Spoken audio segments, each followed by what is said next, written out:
Halo, Assalamualaikum warahmatullahi wabarakatuh. Perkenalkan, nama saya Nurul Fadilah dengan NPM 1062022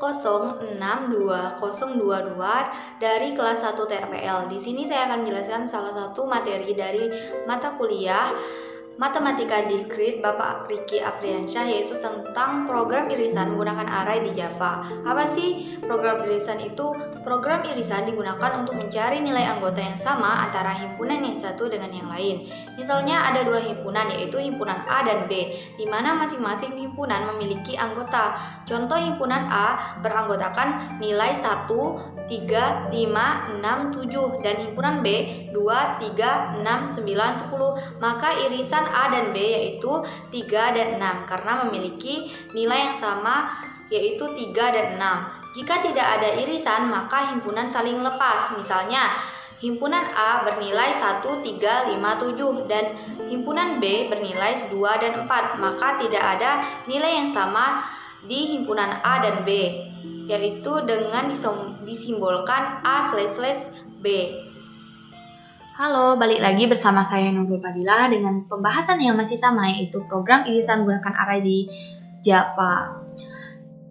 Langsung saja, di sini saya akan menjelaskan kode program irisan menggunakan array di Java. Yang pertama itu ada scanner. Scanner in sama dengan new scanner system.in. Scanner ini berfungsi untuk menginputkan data atau nilai saat setelah program di running ataupun dijalankan. Scannernya saya beri nama in. Kemudian ada integer A dan B. A dan B ini merupakan variabel. Kemudian ada int. Saya inisialisasikan bernilai 0. Kemudian ada system.out.println. Ini berguna untuk menampilkan teks ke user ataupun ke layar. Misalnya ini, irisan himpunan A dan B akan muncul ke layar nantinya. Kemudian ada A sama dengan in.nextIn. A ini merupakan variabel A, integer. In ini merupakan scanner tadi. NextIn ini dipakai untuk inputan angka, berarti yang kita inputkan itu harus berupa angka. Di bawahnya ada in A besar kurung siku sama dengan new in kurung siku A kecil. In A ini dinamakan array. Terus untuk new in kurung siku A kecil ini berarti indeks tergantung pada berapa nilai dari variabel A. Artinya, array A sama dengan total indeksnya tergantung sama berapa nilai yang kita input dari variabel A. Kemudian di bawahnya ada for nih. Dengan syarat integer I sama dengan 0, I kurang dari A dot length, kemudian I increment.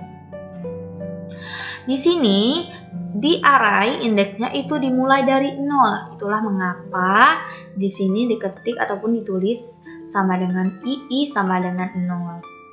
Kemudian ada I kurang dari A dot length. Ini kenapa menggunakan A besar? Karena tadi integer A itu sudah indeksnya sama dengan variabel A kecil. Karena sudah dibikin sama, berarti array A besar itu sudah bisa menampung indeks sebanyak variabel A kecil tadi yang kita input. Kemudian ada misalnya ini bisa dibaca ya, I kurang dari A dot length. Misalnya A ini kita ibaratkan 5, berarti I kurang dari 5. Seperti itu. Kemudian ada I increment.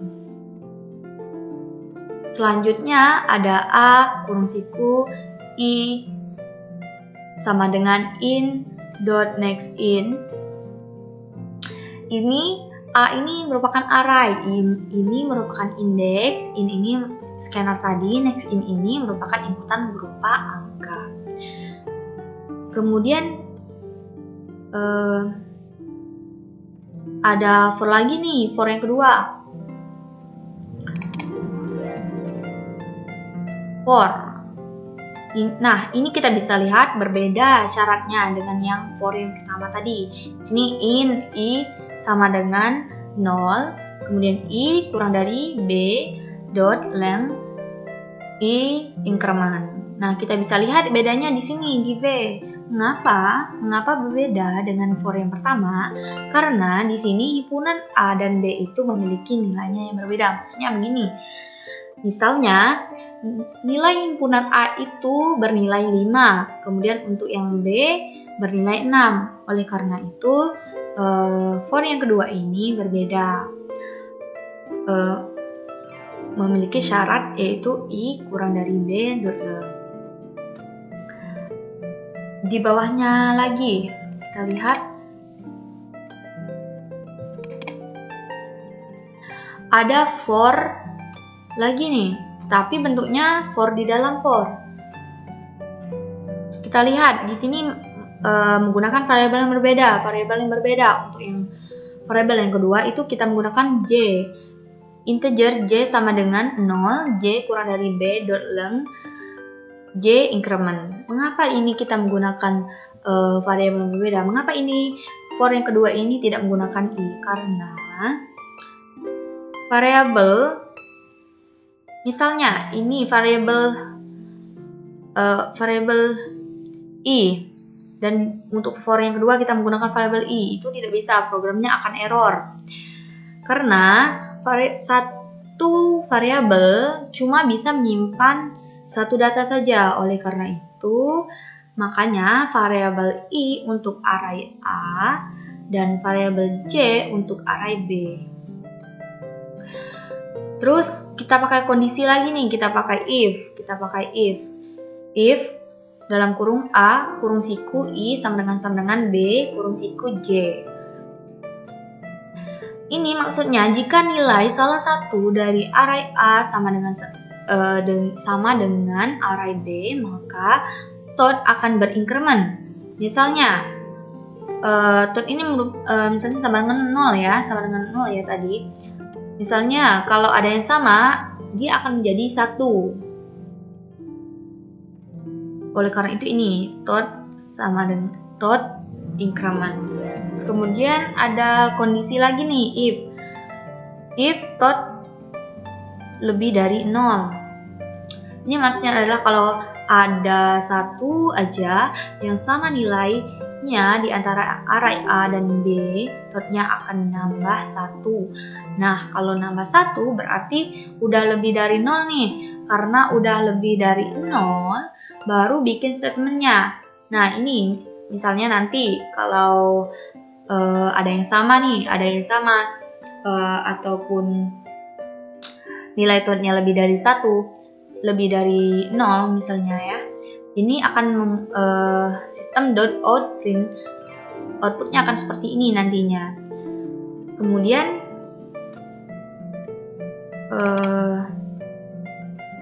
ada for lagi nih, for di dalam for seperti tadi. Kemudian ada kondisi lagi nih,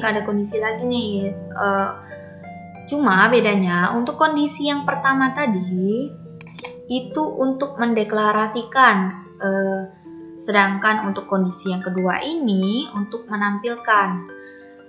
Kenapa sistem outprint-nya cuma 1? Itu karena kalau ada salah satu nilai dari array A dan B, maka bebas mau menampilkan array A atau B. Kalau tidak ada, ya ke program selanjutnya yaitu else. Kalau tidak ada yang sama nilainya atau nilai totnya tidak lebih dari 0, maka sistem outprint-nya akan seperti ini, A/B. Nah, seperti inilah contoh dari output program tadi. Misalnya, untuk himpunan A itu bernilai 5, untuk B tadi bernilai 6, A tadi 1, 3, 5, 6, 7. Untuk B-nya ada 6 tadi, 2, 3, 6, 9, 10, 12. Kita bisa lihat. Berarti dia menampilkan sistem OR